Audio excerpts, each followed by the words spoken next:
First bill on the agenda is House File 2746. Representative Hicks, I think I saw you over there. So I will move that House File 2746 be laid over for possible inclusion in an omnibus bill. You can take a minute to get settled. And when you're ready, just please describe your bill.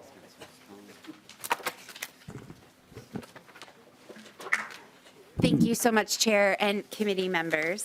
I appreciate the opportunity to present this bill today. This bill is money that would be distributed for accessibility at polling locations. People with disabilities have the right and the desire to vote.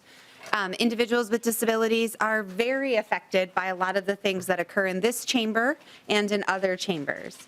And so ensuring that they have equal access to polling locations is really important. Similar grants like this have occurred in the past, and counties have indicated that additional funds and support is needed to ensure that all polling locations are accessible. So that's the bill. Thank you, Representative Hicks. I have Nicole Freeman as signed up to testify. Welcome to the committee. Please, when you've had a seat, please identify yourself and proceed with your testimony. Thank you, Mr. Chair and members. Nicole Freeman, Office of Secretary of State. My testimony is pretty brief this morning. Just wanted to lend support and thank Representative Hicks for bringing this bill. As she mentioned, counties have let us know that they have equipment as well as other pieces such as ramps and accessible voting booths that are reaching their end of life. And at a countywide level, needing to replace those is a significant chunk of money. And so they have indicated that if there is a desire for state or even federal help, as in the past, that they would be supportive of that. So happy to answer any questions that members might have. Thank you. Thank you for your testimony. Are there any members of the public who wish to testify on this bill? Okay, seeing none, we can turn to member discussion. Lead Torkelson? Oh, I'm sorry. Representative Davis, did you have your hand up? Oh, okay. All right. Lead Torkelson. Thank you, Mr. Chair. And to the author or to the testifier. First, aren't these facilities subject to ADA? Sure. Nicole Freeman? Thank you, Mr. Chair and Lead Ferguson. So yes, they are subject to ADA.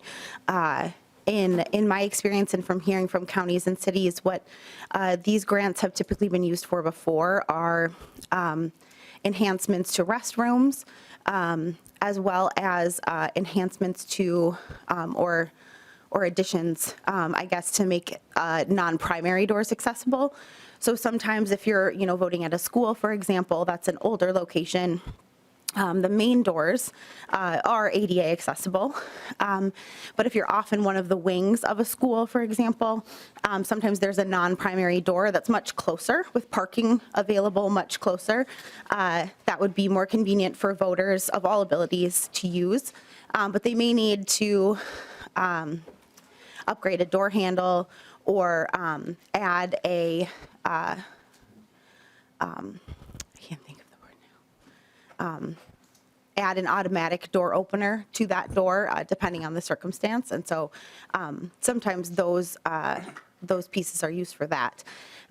Additionally, there's ramps, portable ramps that they'll use for those non-primary doors to allow folks easier access. So there isn't so much, walking through a whole school building if you could park on one of the ends and just go in right there where that voting location may be.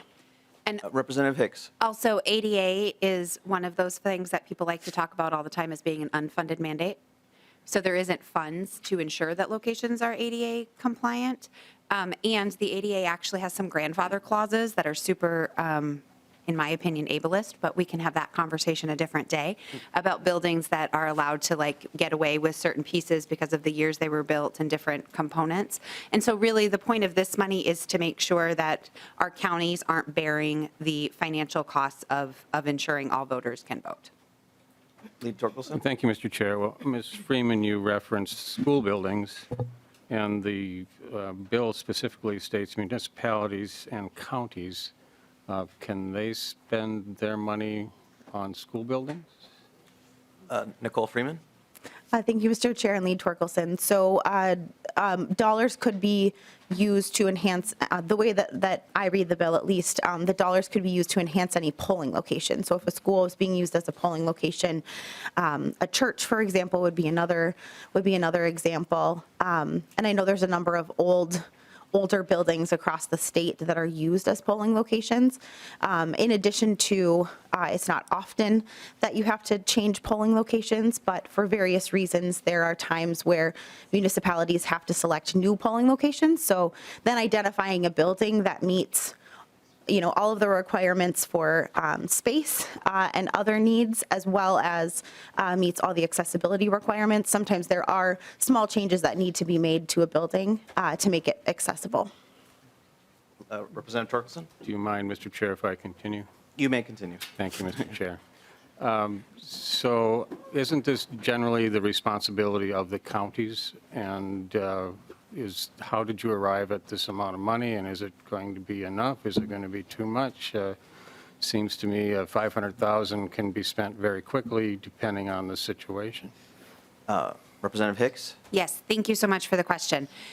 The amount of money was decided based on, there have been previous grants before, and based on what usage was, this seemed like a fair amount. Now, to be fair, there may be things that we haven't considered here, and like my testifier spoke to, a lot of the accessible voting booths are starting to need to be updated. They are out of their life, for use of a better word, because it's more than just the physical accessibility. When people think about accessibility, they immediately go to things like ramps and door handles and that kind of stuff, which is absolutely appropriate and relevant.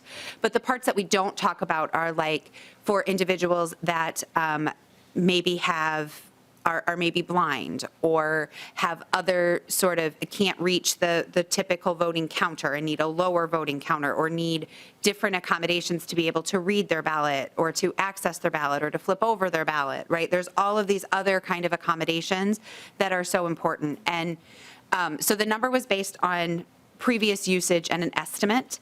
The other thing that I just sort of want to mention that sometimes gets lost in translation when we're talking about accessibility is that disability is the great equalizer. You can never need an accessibility component to vote or do anything for your entire life, and then you suffer a stroke. And now half of your body no longer works the way you want it to work. And your dominant hand is no longer as strong. And your vision in your right eye is no longer as sharp. And now all of a sudden you need accommodations, and the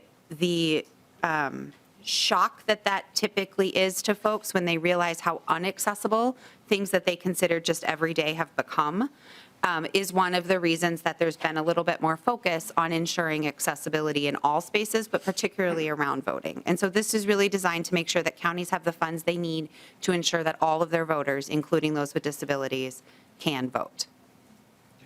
Maybe final question, would like to get to the other bills on the agenda too. Thank you, Mr. Chair. I'm getting there. Just a better explanation of just how this program might work. Apparently, it's been done in the past. Are the grants limited in size, or could one county suck up the entire $500,000 if they get their application in first?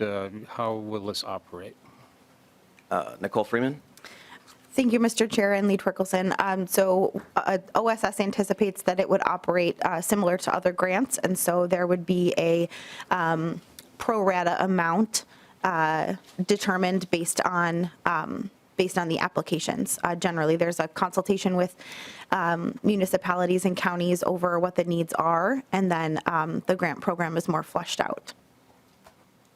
One short final question. Is cost share part of this approach? Does the county have to contribute a percentage, or is it full funding? Nicole Freeman? Thank you, Mr. Chair and Lead Torkelson. The way that the bill reads, it doesn't require that. So I would say the way the bill reads, it doesn't require that, I think, but oftentimes what we find with our grant applications is that the need exceeds the funds that we have available to give out. And so by default, there would be that. Thank you, Mr. Chair. It just seems that state's trying to take over county responsibilities here. and question whether this is carefully constructed. Thank you. Okay, thank you. Seeing no additional member questions, any closing remarks, Representative Hicks? Thank you so much, Chair and Committee, and thank you for the dialogue today.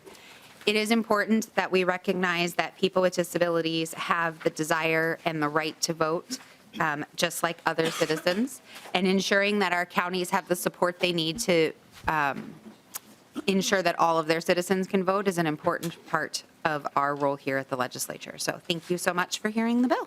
Thank you, Representative Hicks. I renew the motion that House File 2746 be laid over for possible inclusion in an omnibus bill.